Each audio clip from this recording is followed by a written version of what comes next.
ಯಾವಾಗ ಮೋದಿ ಅವರ ಜನಪ್ರಿಯತೆಗೆ ಸಂಕಷ್ಟ ಎದುರಾಗುತ್ತೆ, ಬೆಲೆ ಏರಿಕೆ ಬಗ್ಗೆ ಪ್ರಶ್ನೆ ಮಾಡ್ತಾರೆ ಜನರು, ಯಾವಾಗ ಉತ್ತರ ಭಾರತದಲ್ಲಿ ಚುನಾವಣೆಗಳಿರ್ತವೆ, ಯಾವಾಗ ಜನಪ್ರಿಯತೆ ಕುಸಿತ ಆಗುತ್ತೆ ಬಿಜೆಪಿಯವರದು, ಆವಾಗ ಮಾತ್ರ ಇವರಿಗೆ IT ED, Robert Vadra, Rahul Gandhi ಅವರು, ಸೋನಿಯಾ ಗಾಂಧಿ ಅವ್ರ ನೆನ್ಪು ಬರ್ತಾರೆ. ಇಷ್ಟು ವರ್ಷದಿಂದ ಏನ್ ಮಾಡಿದ್ದಾರೆ ಹೇಳಿ? ಇವಾಗ ಇಲ್ಲಿ ತನಕ ಏನಾದ್ರೂ ನಿಮ್ಗೆ ಡಾಕ್ಯುಮೆಂಟ್ ಸಿಕ್ಕಿದ್ಯಾ? ಸ್ಪಷ್ಟತೆ ಸಿಕ್ಕಿದ್ಯಾ? ಯಾಕೆ ಚಾರ್ಜ್ ಶೀಟ್ ಮಾಡ್ತಾ ಇದ್ದಾರೆ ಅಂತ?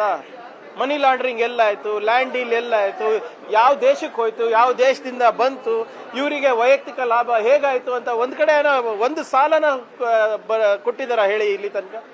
ಸೊ ಆದ್ರಿಂದ ಇವತ್ತು ಮೋದಿ ಅವರ ಜನಪ್ರಿಯತೆ ಏನು ಕುಸಿತ ಆಗ್ತಾ ಇದೆ, ಬೆಲೆ ಏರಿಕೆಯಿಂದ ಜನರು ಏನು ರೊಚ್ಚಿಗೆದ್ದಿದ್ದಾರೆ, ಬಿಹಾರ್ ಚುನಾವಣೆ ಇದೆ, ಇಲ್ಲಿ ಟ್ರಂಪ್ ಸರ್ಕಾರದಿಂದ ಏನು ನಮ್ಮ ಸರ್ಕಾರ ಮೇಲೆ ಇವತ್ತು ತೆರಿಗೆ ದಾಳಿ ನಡೆದಿದೆ, ಇವೆಲ್ಲಾನು ಮುಚ್ಚಾಕ್ಲಿಕ್ಕೆ ಇವತ್ತು ಒಂದು ಪ್ರಯತ್ನ ಇದ್ರ ಮುಖಾಂತರ ನಡೆದಿದೆ ಅಷ್ಟೇ. ಹೌದು, ಈಗ ನಾನು ಕೇಳಿದ್ದೀನಲ್ಲ ಸರ್, ಒಂದು ಹೇಳ್ಬಿಡ್ಲಿ ಅವರು. ಮನಿ ಲಾಂಡ್ರಿಂಗ್ ಅಂತ ಇದ್ದಾರೆ, ಎಲ್ಲಾಗಿದೆ, ಹೇಗಾಗಿದೆ, ಯಾವ ದೇಶದಿಂದ ಬಂದಿದೆ, ಯಾವ ದೇಶಕ್ಕೆ ಹೋಗಿದೆ, ಒಂದು ದಶಕ ಆಯ್ತು ಸರ್ ಇದೇ ಹೇಳ್ತಾ ಇದಾರಲ್ಲ. ಚಾರ್ಜ್ ಶೀಟ್ ಸಲ್ಲಿಸ್ತೀನಿ ಅಂತ ಇದ್ದಾರೆ, ಅವ್ರು ಕೊಡ್ಬೇಕಲ್ಲ ಏನಾದ್ರು ಅಲ್ಲಿ. ರಾಬರ್ಟ್ ವಾದ್ರಾ ಅವ್ರಿಗೆ ಮತ್ತೊಮ್ಮೆ ಕರೀತಾರೆ. ಈಗ ರಾಬರ್ಟ್ ವಾದ್ರಾ ಅವರಿಗೆ ಎಷ್ಟು ಸರಿ ಕರೆಸಿದ್ರು ಹೇಳಿ? ಅವ್ರಿಗೆ ಏನಂತ ಹೇಳಿದ್ರು? ನಾವು ಜೈಲಿಗೆ ಹಾಕ್ತೀವಿ ಅಂತ ಹೇಳಿದ್ರು. ನಿಮ್ಗೆ ನೆನಪಿದೆಯಾ? 11 ವರ್ಷದ ಹಿಂದೆ ಇದ್ರ ಮೇಲೆ ಇವ್ರು ಚುನಾವಣೆ ನಡೆಸಿದ್ರಲ್ವಾ? CWG, ಏನು ನಿಮ್ಮ ಕಾಮನ್ವೆಲ್ತ್ ಗೇಮ್ಸ್ ಇರ್ಬೋದು, 2G ಸ್ಕ್ಯಾಮ್ ಇರ್ಬೋದು, ಅತ್ಯಂತ ಭ್ರಷ್ಟ ಸರ್ಕಾರ UPA ಸರ್ಕಾರ ಅಂತ ಹೇಳಿದವರು ಇವತ್ತು ಯಾವ್ದಾದ್ರು ಒಂದನ ಪ್ರೂವ್ ಆಗಿದೆ ಹೇಳಿ ಇವತ್ತು? ಸೊ ಅದರಿಂದ ನಾನು ಹೇಳ್ದಂಗೆ ಇದು ಮೋದಿ ಅವರು ಅವರವರ ರಾಜಕೀಯ ಅಸ್ತಿತ್ವ ಯಾವಾಗ ಪ್ರಶ್ನೆ ಮಾಡ್ತಾರೆ ಜನರು, ಅವಾಗ ಇದೆಲ್ಲಾನು ಬರುತ್ತೆ. ನಿಮಗೆ ನಿಜವಾಗ್ಲೂ ಐಟಿ ಇಡಿ ದಾಳಿ ಮಾಡಬೇಕಾಗಿದ್ದು ಎಲ್ಲಿ ಗೊತ್ತಾ? ಎಲೆಕ್ಷನ್ ಬಾಂಡ್ಗಳ ಬಗ್ಗೆ ದಾಳಿ ಮಾಡ್ಬೇಕು ಬಿಜೆಪಿಗೆ.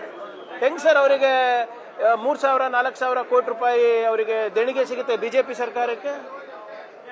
ಯಾವ ರೀತಿ RSS ಅವರದು ಹೊಸ ಕಟ್ಟಡ 150-300-200 ಕೋಟಿ ರೂಪಾಯಿ ಎಲ್ಲಿಂದ ಬಂತು ಇದು ಸಂಸ್ಥೆಗೆ ದುಡ್ಡು? RSS ಸಂಸ್ಥೆಗೆ 600 ಕಚೇರಿಗಳು ಕಟ್ಟಿದ್ದಾರೆ ಡಿಸ್ಟ್ರಿಕ್ಟ್ಗಳಲ್ಲಿ. 600 ಡಿಸ್ಟ್ರಿಕ್ಟ್ಗಳಲ್ಲಿ ಬಿಜೆಪಿಯವರು ಐಷಾರಾಮಿ ಕಚೇರಿಗಳನ್ನ ಕಟ್ಟಿಸಿದ್ದಾರೆ. ಎಲ್ಲಿಂದ ಬಂತು ಇದು ದುಡ್ಡು? ಇವರಿಗೆ ಐಟಿ ಇಡಿ ಇಲ್ವಾ? RSS ನವರಿಗೆ ಇಲ್ವಾ? 14 ಮಾಲೆ ಬಿಲ್ಡಿಂಗ್ ಕಟ್ಟಿದಾರಲ್ಲ, ಅತ್ಯಂತ ಆಧುನಿಕ ತಂತ್ರಜ್ಞಾನವನ್ನ ಬಳಸಿ. ಎಲ್ಲಿಂದ ಬಂತ್ರಿ ದುಡ್ಡು? ಎಲ್ಲಿಂದ ಬರುತ್ತೆ ದುಡ್ಡು ಇವರಿಗೆ? 75,000 ಜನ ದೇಣಿಗೆ ಕೊಟ್ಟಿದಾರಂತೆ RSS ಅವರಿಗೆ. ಅದು ತನಿಖೆ ಆಗೋದು ಬೇಡವಾ? ಐಟಿ ಇಡಿ ನಿಜವಾಗ್ಲೂ ಪಾರದರ್ಶಕತೆ ತೋರಿಸಬೇಕು ಅಂದ್ರೆ ಫಸ್ಟ್ RSS ಕಚೇರಿಗಳನ್ನ ರೇಡ್ ಮಾಡಿಸಿ ನೋಡೋಣ. ಕಾನೂನು ಇದೆ ಅಲ್ಲ ನಮಗೆ, ಇನ್ನೂ ಕೂಡ ದೇಶದ ಸಂವಿಧಾನ, ದೇಶದ ಕಾನೂನು ವ್ಯವಸ್ಥೆ ಮೇಲೆ ನಂಬಿಕೆ ಇದೆ. ನೋಡಿ, ಇವರೇ ಚಾರ್ಜ್ ಶೀಟ್ ಅನ್ನ ಫೈಲ್ ಮಾಡ್ಲಿ, ನೋಡೋಣ ಏನೇನಿದೆ ಅಂತ. ಯಾರು ಬಂಧನ ಮಾಡ್ಲಿಕ್ಕೆ ಕಾನೂನು ಸಂವಿಧಾನ ಇಲ್ವಾ? ಮಾಡ್ಲಿ, ಏನ್ ಹೊಸದೇನ್ರಿ? ದೇಶಕ್ಕೋಸ್ಕರ ರಾಹುಲ್ ಗಾಂಧಿ ಅವರು ಅಷ್ಟೇ ಅಲ್ಲ, ಅವ್ರ ಪೂರ್ವಜರು ಕೂಡ ಹೋಗಿದ್ದಾರೆ. ಮೋತಿಲಾಲ್ ನೆಹರು ಇರ್ಬೋದು, ಕಮಲಾ ನೆಹರು ಅವರಿರ್ಬೋದು, ಜವಾಹರ್ಲಾಲ್ ನೆಹರು ಅವರಿರ್ಬೋದು, ಎಲ್ಲರೂ ಕೂಡ ದೇಶಕ್ಕೆ ತ್ಯಾಗ ಮಾಡಿದ್ದಾರೆ. ರಾಜೀವ್ ಗಾಂಧಿ ಅವರಿರ್ಬೋದು. ದೇಶದ ಐಕ್ಯತೆಗೋಸ್ಕರ ಇವತ್ತು 15-20 ಸಾವಿರ ಕಿಲೋಮೀಟರ್ ಭಾರತ್ ಜೋಡೋ ಯಾತ್ರೆ ಮಾಡಿದ್ದಾರೆ ರಾಹುಲ್ ಗಾಂಧಿ ಅವರು. ಯಾರಿಗೆ ಎದುರಿಸ್ತಾ ಇದ್ದಾರೆ ಇವರು? ನಮ್ಮ ಪಕ್ಷದಲ್ಲಿ ಮತ್ತೆ ನಮ್ಮ ನಾಯಕರಲ್ಲಿ ಬದ್ಧತೆ ಇದೆ. ಇವ್ರು ಏನ್ ಮಾಡಿದ್ರು ನಮ್ಮ ನಾಯಕರಿಗಿರ್ಬೋದು, ನಮ್ಮ ಪಕ್ಷಕ್ಕಿರ್ಬೋದು, ಏನು ಮಾಡ್ಲಿಕ್ಕೆ ಆಗೋದಿಲ್ಲ.